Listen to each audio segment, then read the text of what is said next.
John woke to the shrill cry of his alarm clock and lay there, rigid, his usual morning condition. But there was another reason John couldn't get out of bed. It was the weight.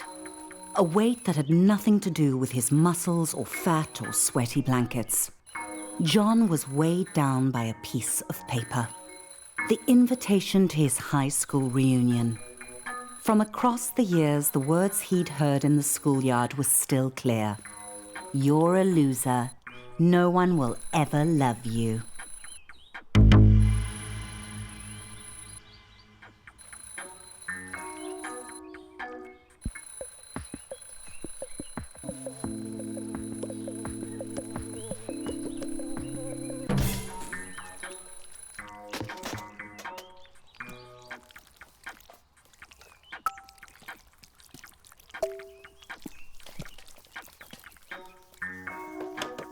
John needed to shower and wash off the sweaty stink of desperate sadness.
John had 3 months until the reunion to turn his life around. First, he needed to clean up.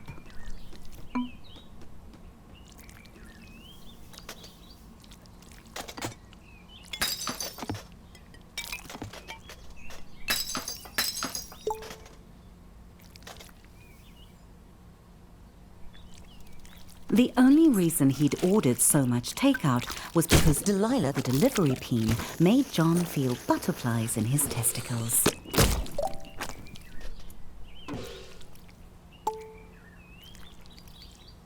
John suddenly realized the time. Distracted by his new drive to improve his life, he had become late. He needed to hurry, or he'd miss the bus to work. John called it his study, but it was basically for games and porn. Mostly porn. John had left his apartment late, but if he caught the express bus, he might make it to work on time. John didn't really like his job, but it had 2 qualities in its favor. 1, he could pay his rent, and 2, Barbara. Currently John's top candidate for his reunion date. John noticed a moderately attractive peen waiting at the stop. He tried to start a conversation and did not get the reaction he'd hoped for. It was probably because he was a minimum wage peen. She could probably sense it.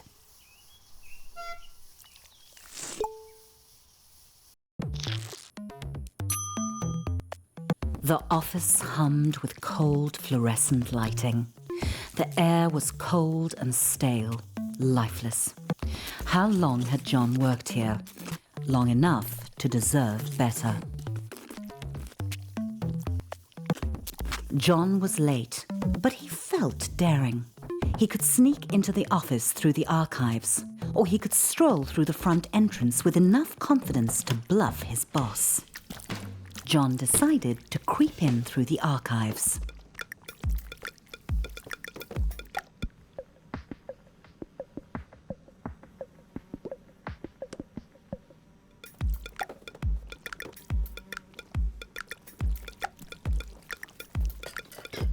Despite the obvious flaws, John thought it was a good plan and not a recipe for humiliation.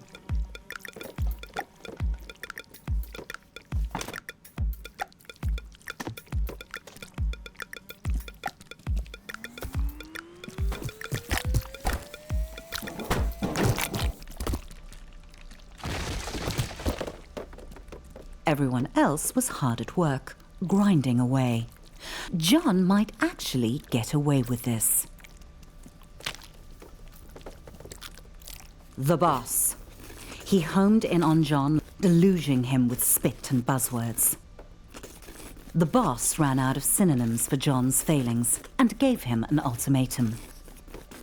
Barbara would definitely not be interested in dating John if he was unemployed. He had to get to the quality assurance department.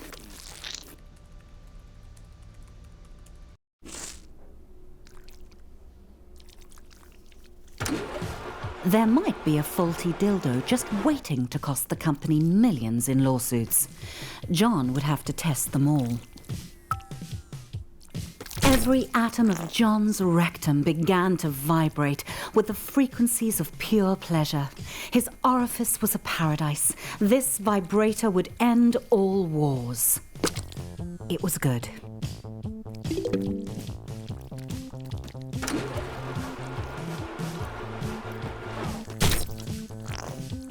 That one was good too. The Prostate Pounder X900 series, the most advanced vibrator on the market.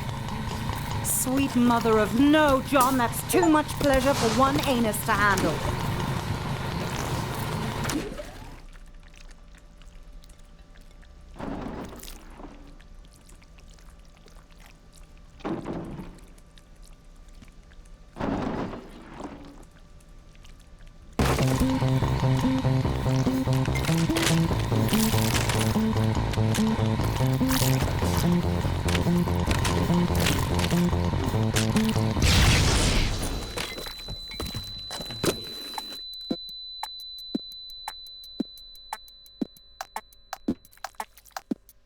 John's butt hurt, but his heart was proud.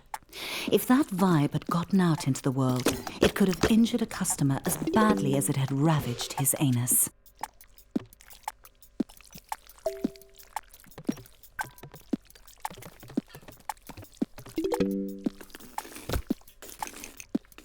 The boss arrived and congratulated John on taking one for the team and jumping on the hand grenade, or in this case, putting it up his butt. John was having trouble following the conversation because he was quite high on suppository painkillers. And then the boss said it. Promotion. Finally, the company was recognizing John's hard work and ignoring his minor faults like lack of talent, constant lateness, and flatulence. John's new office smelt like polished wood and success. John's success. Sam dropped by. He'd heard John had been hurt. John said he was fine.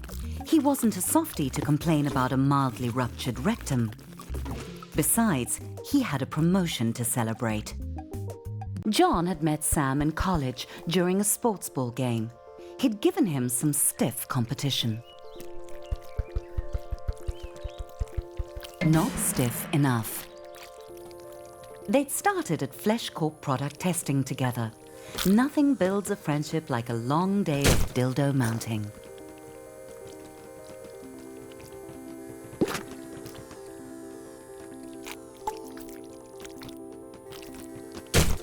Yes, John had known Sam for a while. But John couldn't hang out with Sam. He had a reunion to prepare for. He was going out with Barbara tonight. He just had to ask her. Everyone was quiet, listening to the presentation. A good moment for John to ask Barbara out.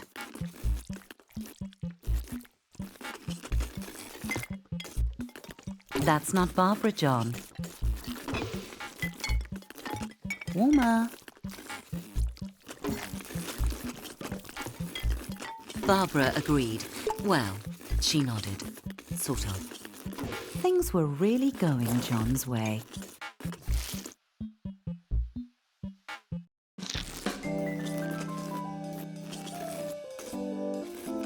John tried to act as suave as possible and listen to Barbara talk business. He didn't want to blow his chances at long-term love and short-term sex.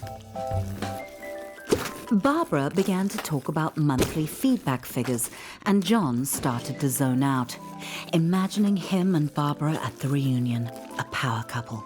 She would make his classmates sick with envy, if he could get her to tone down the boring chatter. John's balls were gripped by certainty. Barbara was the perfect date for the reunion. John thought he would impress Barbara by going behind the bar and showing the bartender a thing or two. Despite Barbara's protests that it was unnecessary, John knew that a true gentleman should follow her home. He was excited. There was still 3 months until the reunion, and he'd already landed his perfect date. All he had to do was seal the deal.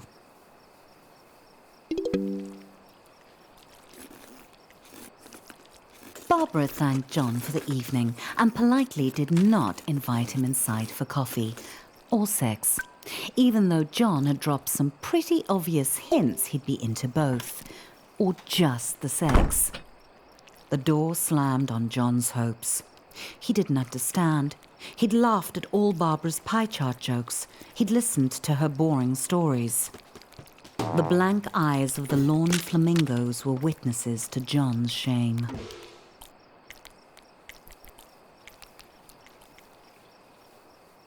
John began the lonely walk home, thoughts tumbling like shoes in a dryer.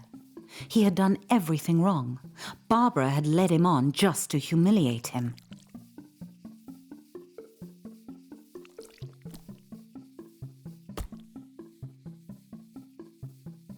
John felt empty. How could he get love? He felt like he was missing something, some key to attracting sex. But John was shooting blanks. What did Peens want?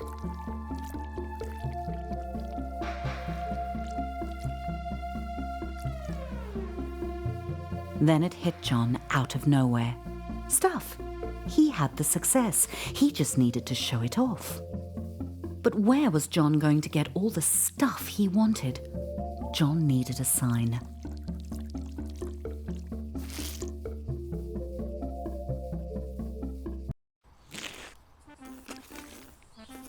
A new day, a new John. He waited outside his local buttload store for it to open, eager to spend his promotion bonus on stuff. The best way to impress women.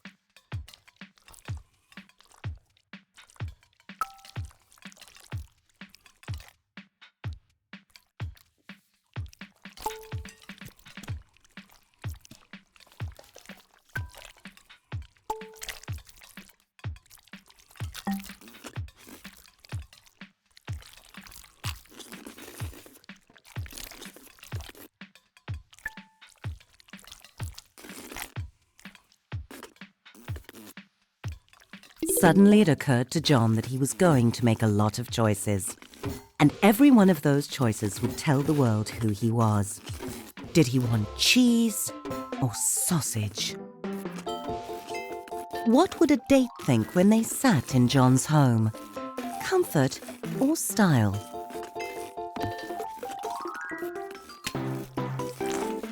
John went with comfort. Plus, it matched the couch he already had. John weighed up all the differences, but this was a tough choice. John chose the extremely, obviously bad TV.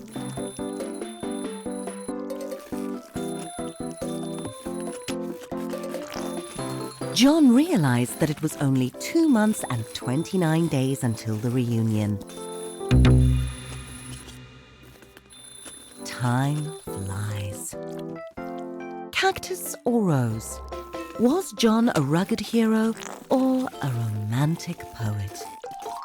If John grew his own flowers, then he'd save on romantic gestures in the long run.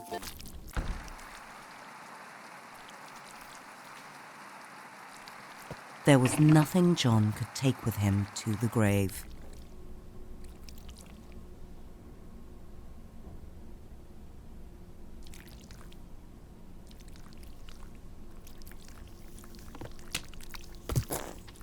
Except his coffin. Death is inevitable. Style is not. John liked to get his pizza delivered. That way he could see Delilah, the delivery peen. She always made him smile. John knew that Delilah thought pineapple on pizza was an abomination. What bedding would Delilah prefer? John couldn't help wondering. Regular sheets, just like the regular pizzas he regularly ordered. Devoid of any sense of style, buying new clothes would be John's toughest challenge. fabric made John feel like a celebrity. John decided to go with the outfit. Music, the food of love. Should John go retro sophisticated or just retro? John was sure he could just pirate extra records. Every can was made of metal, pulled from the bones of the earth, wrestled to the surface and smelted in roaring furnaces. All so John could buy peas preserved in salty water and stick them up his butt.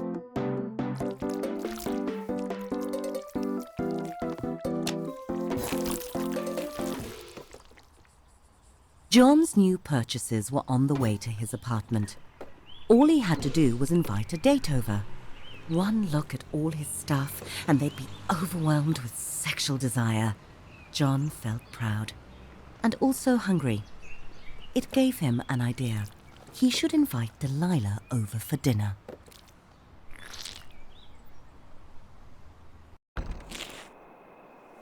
John was excited. Delilah was on her way.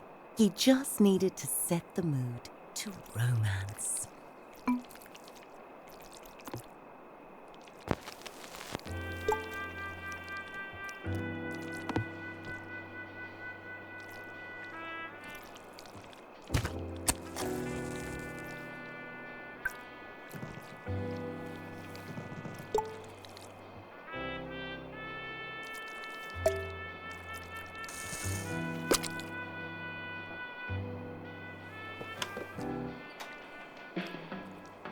John hoped she didn't have allergies.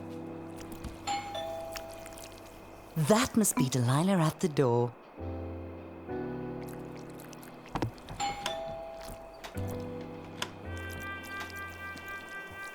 The door opened and there was Delilah.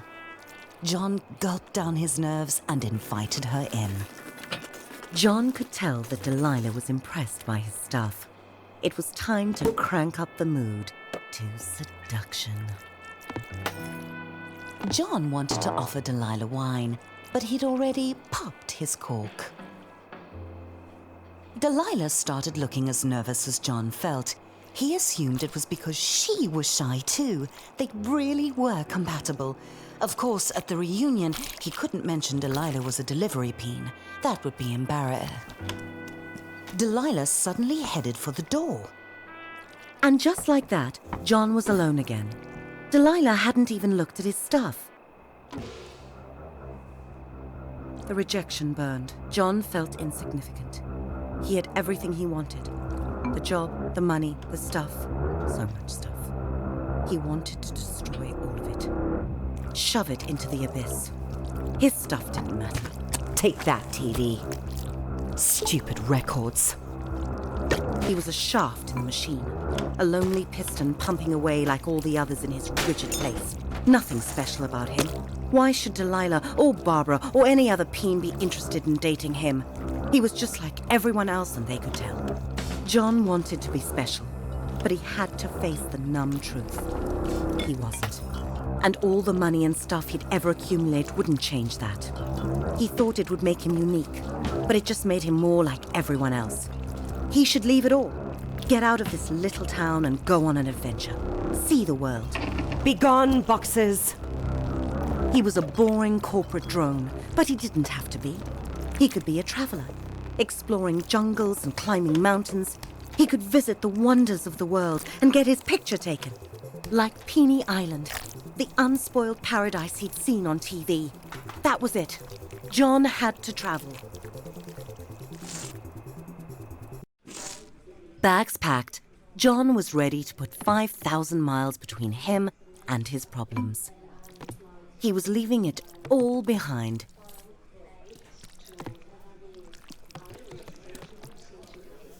John was so close, he could almost smell the freedom of the skies. Security sent John back through the detector. John had forgotten he had his nail clippers with him. He'd have to buy another pair soon, or he'd look ridiculous.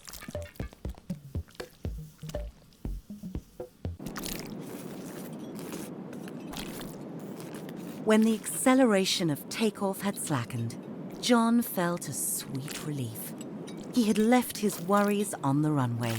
He was up in the clouds, on his way to adventure.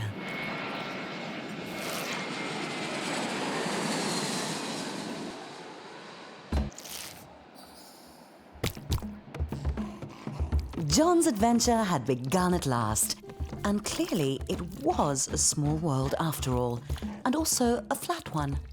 That was going to piss off the globeheads.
John was having fun, but something told him he needed to go home.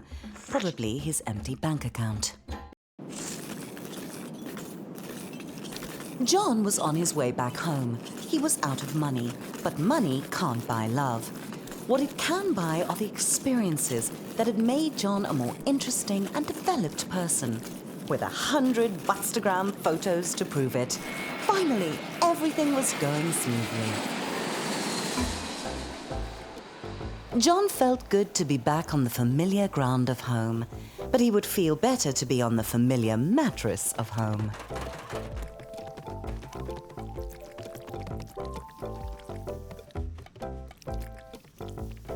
That's not John's bag.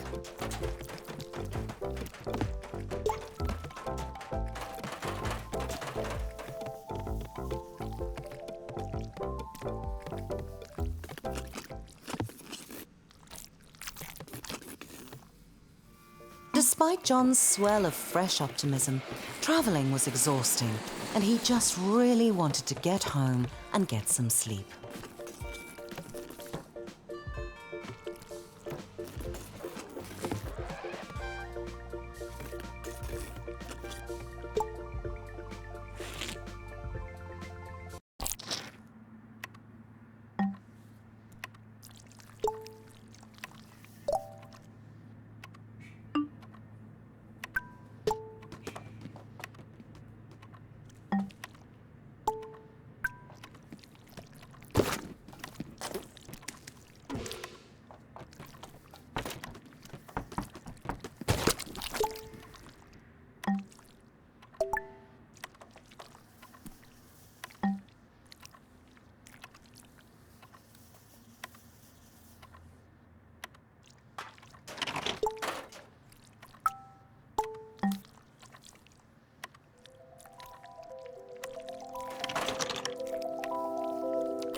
Another nightmare. John's stress about getting a date for the reunion was making him think of her. Harmony. He hadn't seen her in years. Would she be at the reunion? John shook off the thought. He wasn't a child. He was a fully grown penis.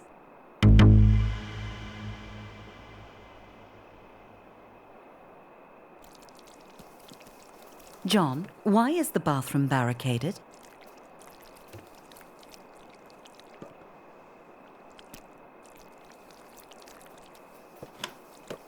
Foreskin's sake, is that a swan? John had no idea how it had gotten into his home or why it hated him so much. It would probably be best to leave it alone.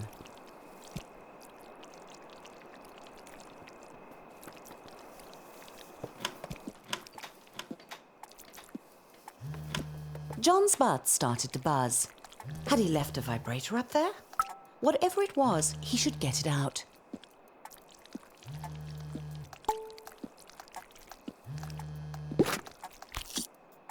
John's old phone. They really were indestructible. It was Sam calling. He wanted to check in on John. The travel looked fun, but it was so sudden. Was John okay? Sam was such a softie, always worrying about feelings. John had only one feeling, and it was the feeling of being awesome. He could drop Sam a text, but John was on a mission. The reunion was getting closer, and he had to get a date. Fortunately, John knew exactly where to find love.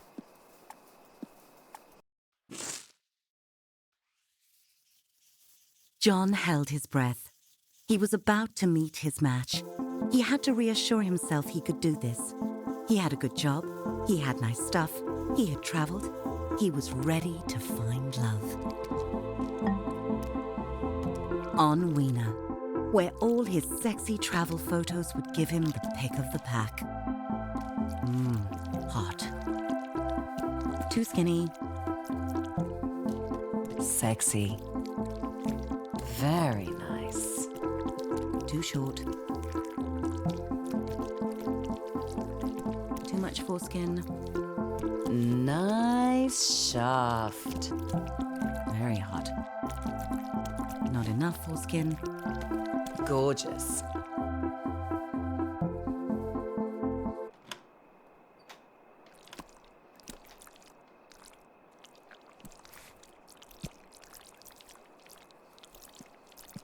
Yep, the pick of the pack.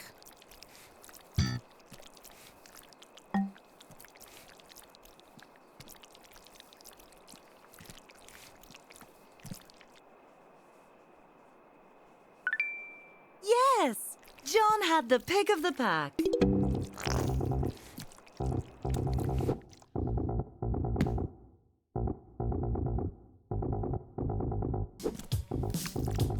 John valued honesty in a date, but he had been expecting a different kind of dirty.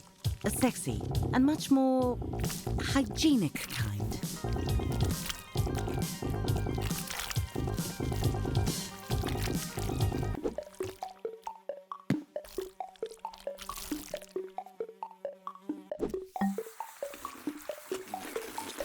John was scared of getting circumcised so late in life.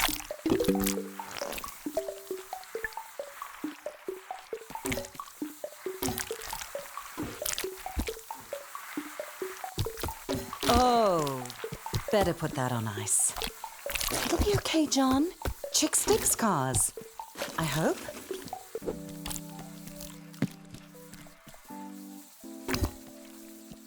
After the reattachment surgery, the doctors had told John to rest.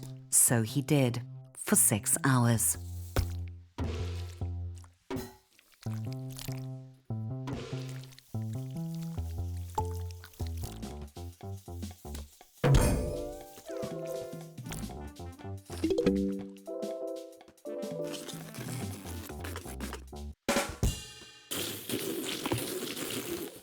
John was in stitches.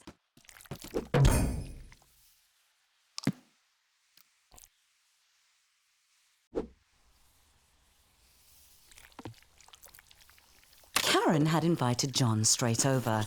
She was not fooling around. Very exciting. And now she wanted him round the back. Karen let John know that the cake was only for the kids. So was the candy and the piñata. And that she'd be back in 1 hour.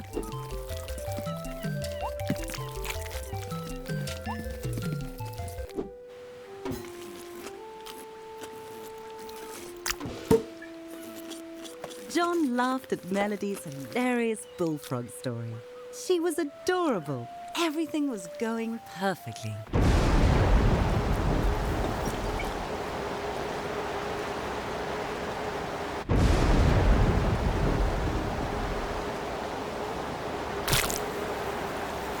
John never saw Melody again.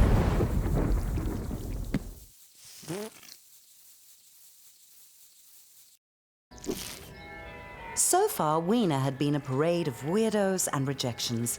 If this date didn't work out, John vowed to give it up. But maybe this time, maybe today would be his day. Sharona sighed and said, "He'll do."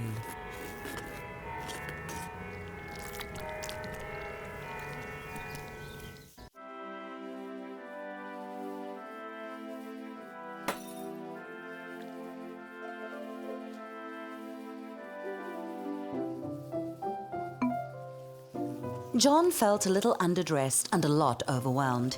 He was surrounded by strangers, and Sharona was glaring at the muscular groom. At least John hadn't missed out on the cake. John realized that Sharona had only brought him to create some penis envy. What a terrible plan, for so many reasons. John got excited. They were going to cut the cake. "He's mine!" Sharona screamed as she launched herself at the newlyweds. Suddenly, penises were up and yelling, "No, he's mine!" It was a no-holds-barred cockfight. As John dodged flying glasses and cake, he felt a stab of envy. The groom had dozens of penises after him, and John had none. It was just wrong.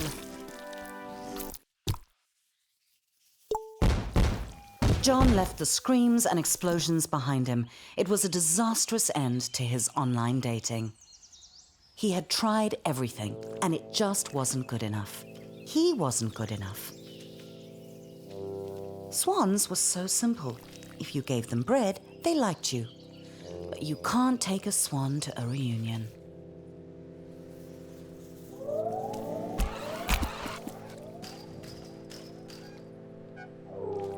John wanted what that groom had. Love. Real love. The kind that makes penises fight to the death.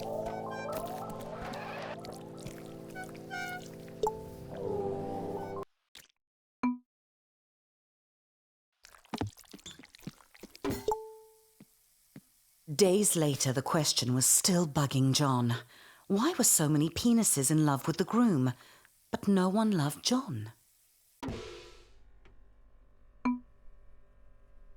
It wasn't fair. John deserved attention.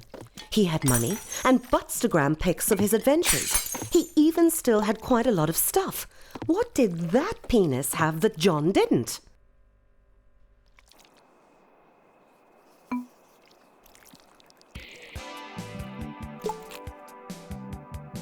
Then it hit John. That penis was so strong and hard. That's what everyone wanted. That's what John wasn't. That's what John had to be to find love. It was time to hit the gym.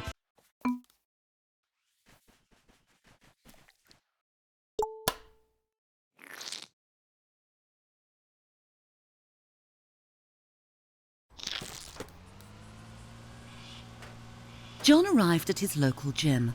A part of him couldn't believe he was here. He just wasn't a gym penis. But John had tried everything else. If he wanted to get the perfect date, he'd need to sign up.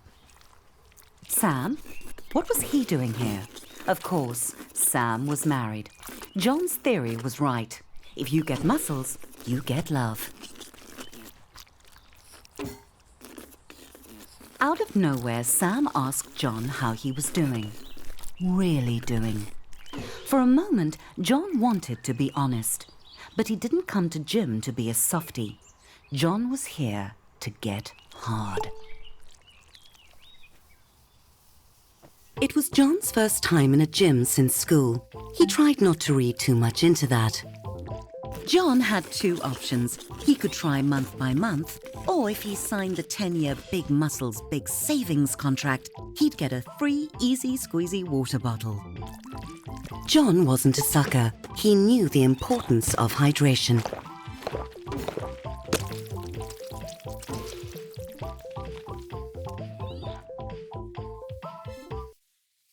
The gym's clean peen pool policy meant that John would have to do something he had never done before. Get naked in front of strangers. Maybe he could set a record for speediest cleanse. Naked, John could feel the blanket of steam intimately against his private parts. John pretended he was alone and not surrounded by wrinkly, wet cocks. What was John nervous about? That he would be laughed at? There was nothing funny about a naked penis.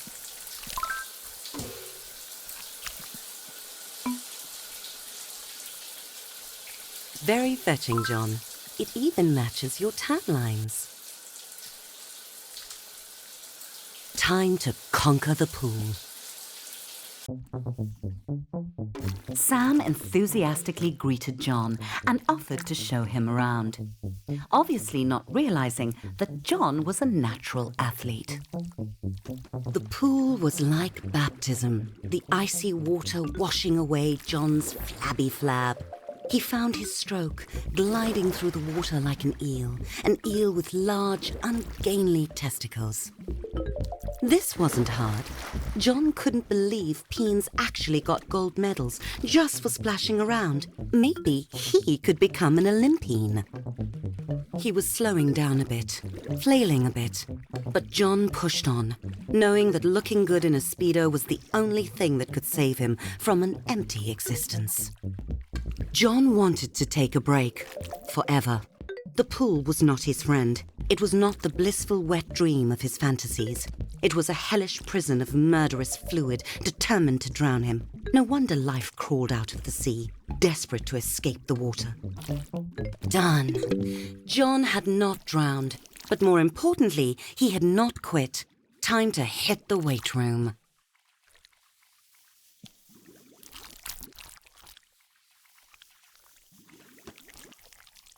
John's muscles bunched and bulged. The time in the gym was already paying off. Fresh from conquering the pool, John felt ready for anything the gym could throw at him, even heavy metal weights. Clearly, John knew how to handle equipment. Sam cheered John on, as if he needed it. Adrenaline coursed through John's veins, his butthole clenched like a fist.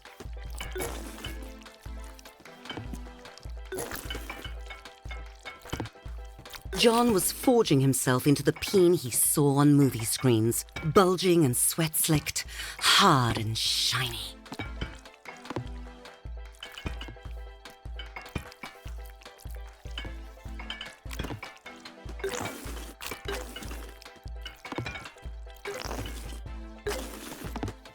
Boom! John was cocked and loaded. Didn't Sam ever get out of breath? The stream of encouragement was exhausting.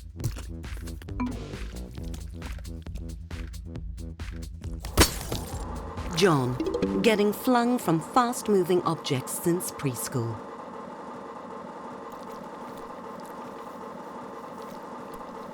That had gotten John's heart rate up and his life expectancy down.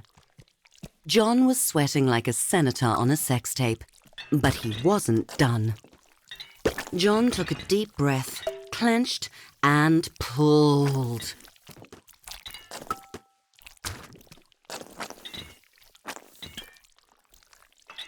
Sam made this look so easy. John squashed the thought. He'd just have to push harder. John tried to make eye contact with Sam, get in his head a bit. Sam didn't seem to notice John, But John could tell Sam was impressed. Even though he still hadn't looked at John, not that it mattered to John, because John was in the zone, deep in the zone. With the sound of a deflating truck tire, John's sphincter gave out. Sam congratulated John for trying and told him it was okay to take things slow, as if John was going to quit. Well, he wasn't. John had a mission, and the reunion was getting closer.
soon as John woke up, the mirror called to him. His abs looked like a pack of vacuum-sealed hot dogs. Tasty. Jim had remade John into a sculpted Adongus. He was finally everything a peen should be: successful, traveled, and photogenic. It was time for his morning pre-gym workout.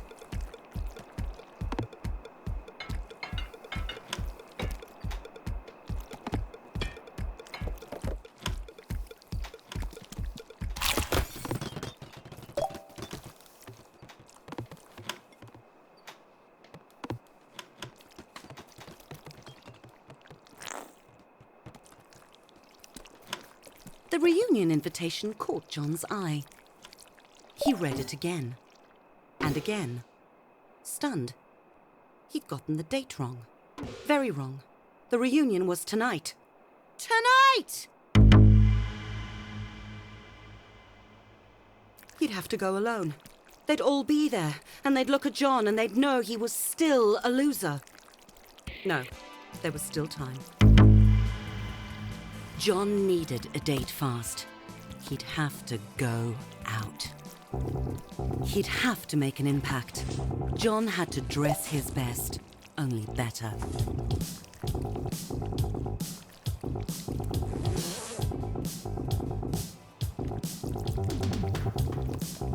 There had to be someone single and desperately alone in the city. Someone besides John. He just had to find them. John went straight to the nearest bar. Sure, it was still early, but he couldn't waste any time. There must be some day drinkers he could pick up.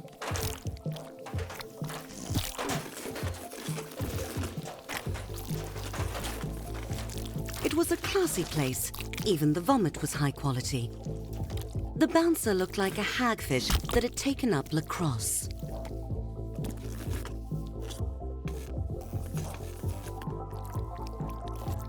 Much better.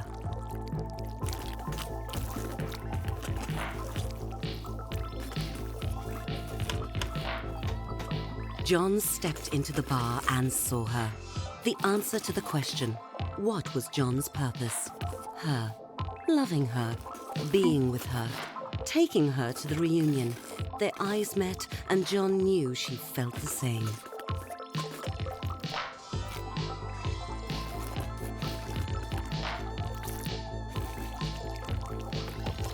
Gladys did not feel the same. But John wasn't going to give up on their life together. A couple of drinks would loosen her up to their destiny.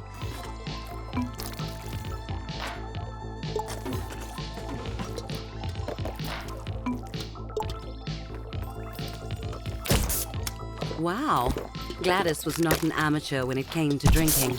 John had to keep up.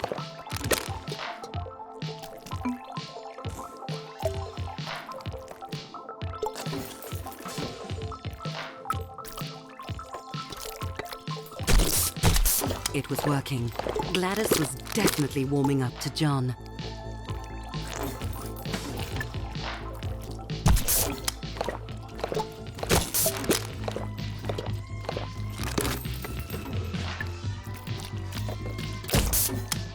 John's bladder was very full. It sloshed audibly as he moved.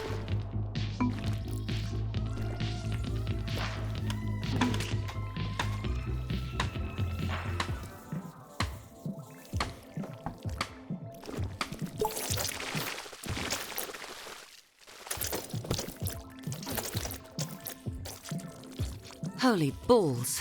John had never felt such relief.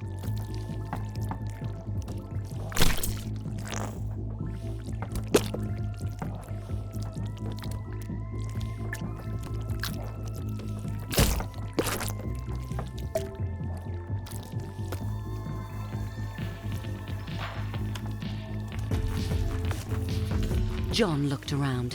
Gladys was gone. John cursed his petite bladder.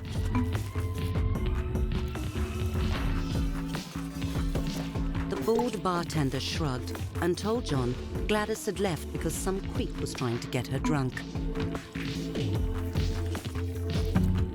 The bar was empty. The creep must have left too. It was clear the cockpit was on autopilot. Time for John to hit the next bar.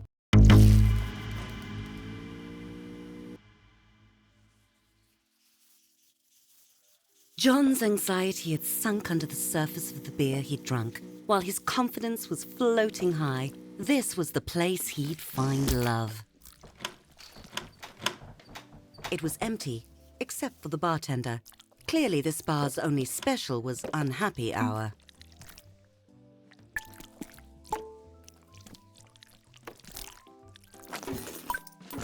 Two for one was a good deal, though, and so far the beer had lifted John's spirits. Another 4 would make him feel twice as good.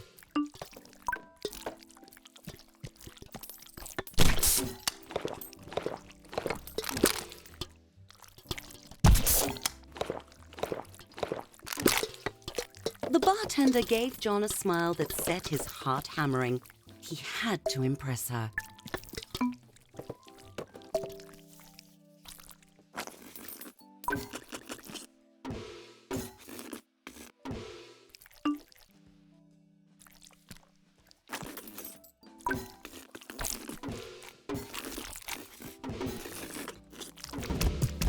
What was so offensive about offering a big tip in exchange for a date? John had thought bartenders loved tips. He needed to find a better club, one with a vibe.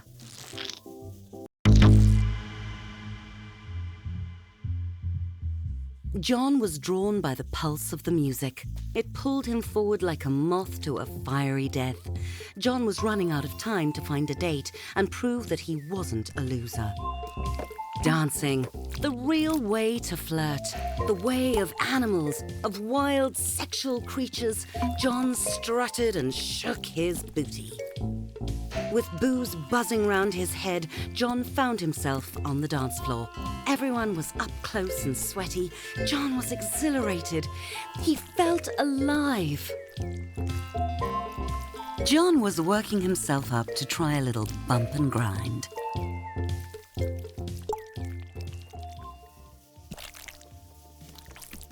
It was a moment out of a movie. John alone on the dance floor with a gorgeous penis, their sexual chemistry exploding. She moved away, coyly. John could tell when someone was playing hard to get.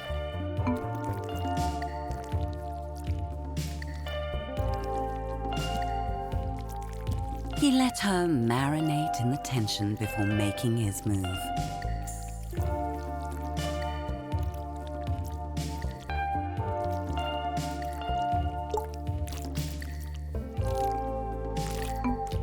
John wasn't taking no for an answer.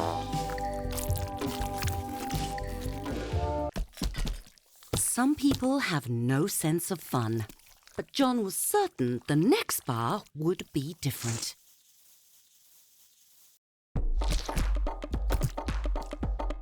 The next bar wasn't different. John couldn't understand why everyone was so sensitive. It was like no one wanted to have a good time. Like no one had a sense of humor. John had meant that as a compliment. When did the world get so uptight? John's ego was as bruised as his shaft. He had to admit it. He'd failed.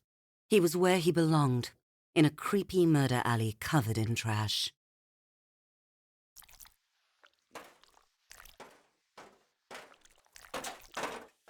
John would have to go through the garbage to get out. Oh, that's gross. Ugh. It smells like rotting dick yogurt. John's misery was sour in his mouth. He needed a drink to wash it down. There was still one bar he hadn't been kicked out of yet.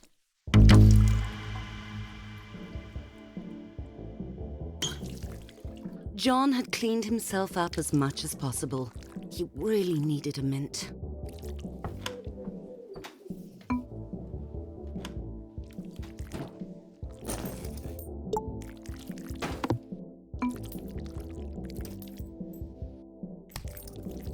John got it in, but he needed more to satisfy the machine.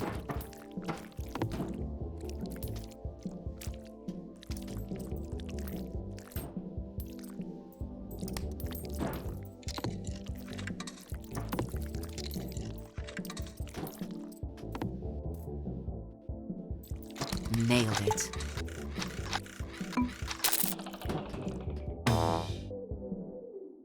John let out his anger, his frustration. Life was a shitty joke. It wasn't fair. You want to mess with John? Do you? This is what you get. Fuck you, you fucking thing. You had one job. Die, die, die, die, die! It's not fair. It's not. It's not. It's not. It's not. That's how you get what you want.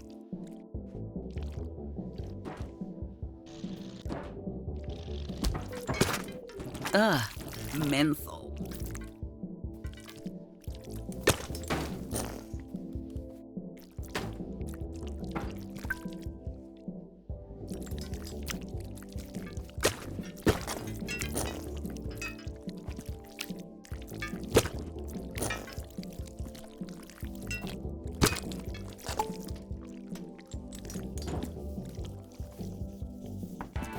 John wanted the strongest drink they had.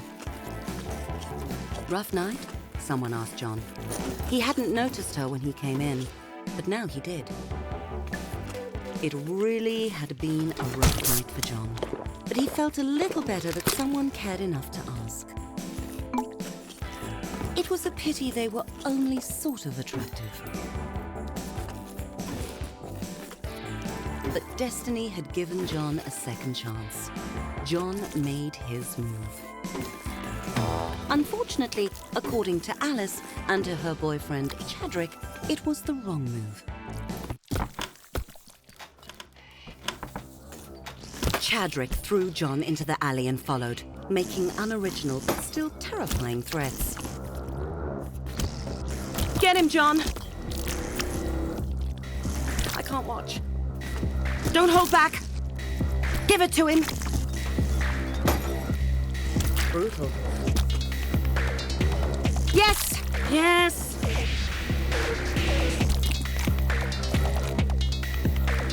Oh my God!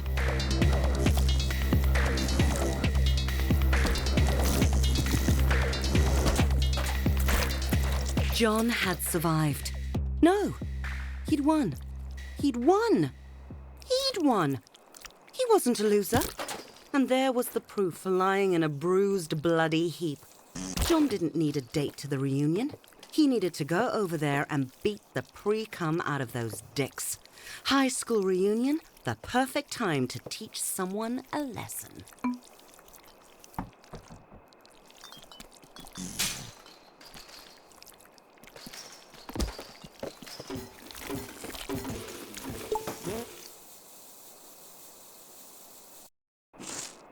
The doors of the school, a sight John had dreaded every day for years, and now he was going willingly through them, unafraid, fueled by years of unprocessed anger fermented in loneliness.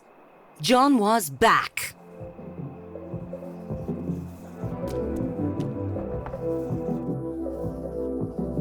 The chickens were coming home to roost, and they were all cocks.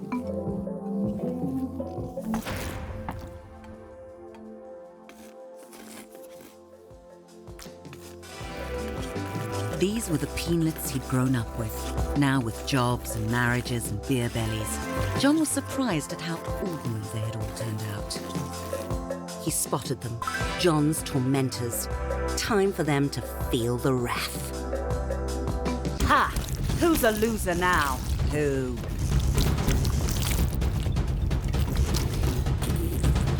Whoa!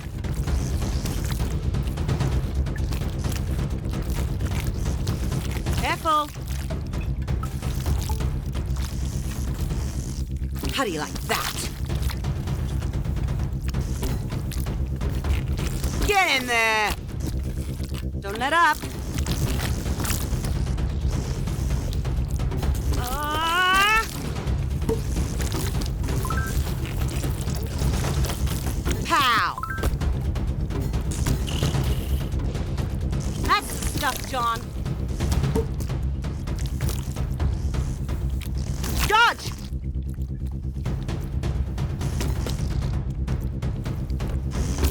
John!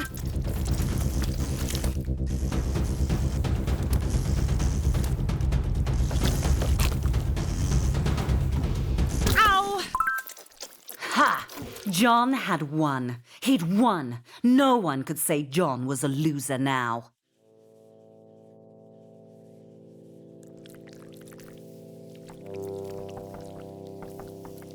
John's primal joy faded as he saw how the other penises looked at him. Not like a winner, like he was trash.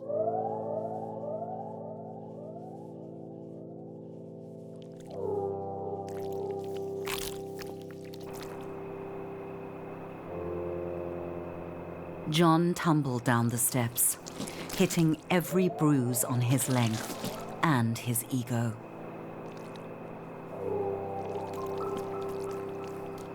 It was her, Harmony. She had been at the reunion. She'd seen it all and followed John out. To laugh at him more? No, to see if he was all right.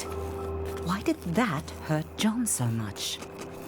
This was John's chance to ask her why all those years ago she'd said to him, "No one will ever love you." Harmony stared at John in shock. How could John not know why? Didn't John remember what he'd done?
There was nothing Sam enjoyed more than the fresh air of an early morning. The dew sparkling on the grass, the music of the trees, space to think.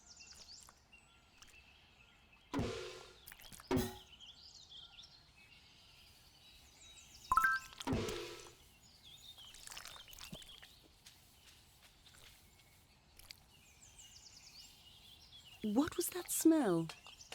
It made Sam's eye water. It was John, passed out and crusted with vomit and regret.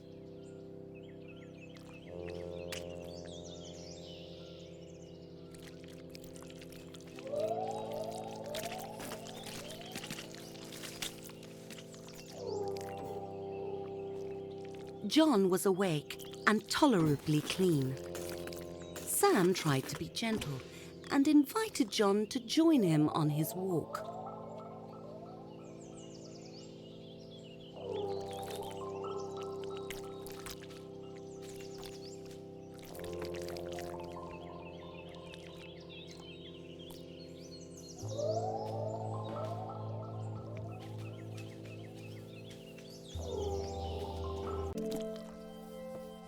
Sam coaxed John along. It was like herding compost.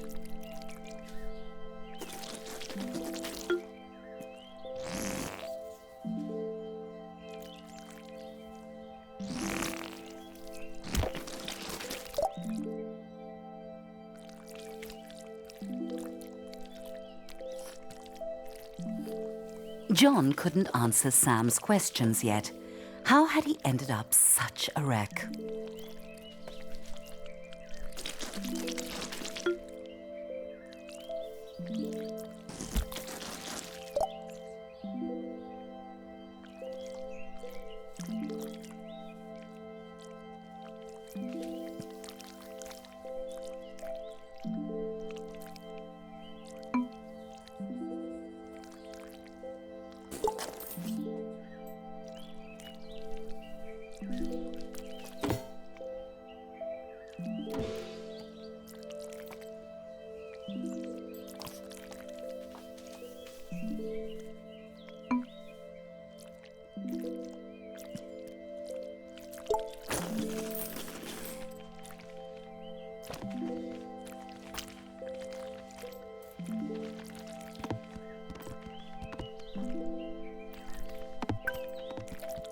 The throbbing ache dulled. John was feeling much more himself, and he realized that was not what he wanted to feel.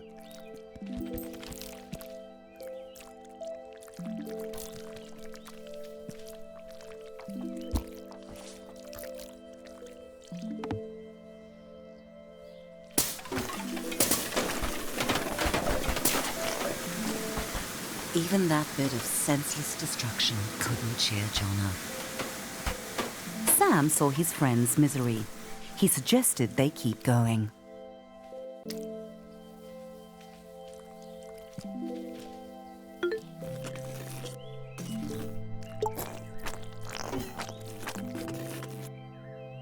John wanted to know something.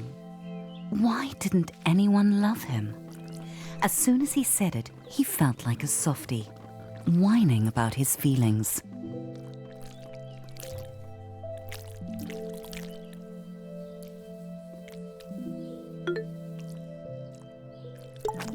But Sam didn't make fun of him. Sam asked him to go on. And so John told him the whole story, about how hard he'd made himself and how unfair it felt, and everything he'd done.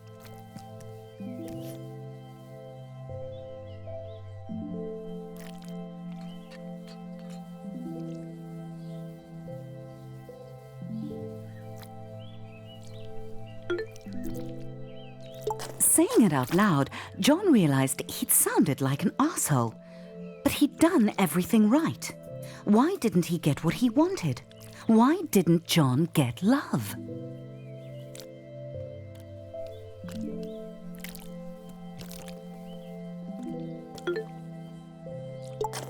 Wanting someone isn't the same as loving them, said Sam. You figure it out, John, but you have to keep trying.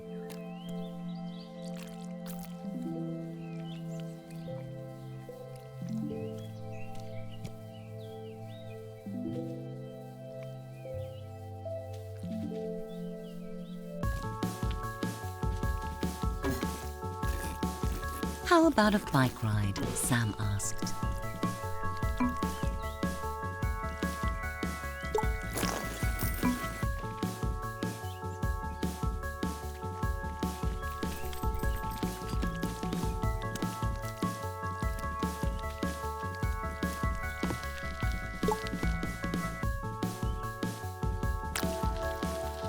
John struggled to get his balance, but Sam told him not to give up. John kept trying, getting better as they went.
John and Sam stopped and looked at the sunset. For a moment, John let himself be quiet and listen to the world and look at how beautiful it could be.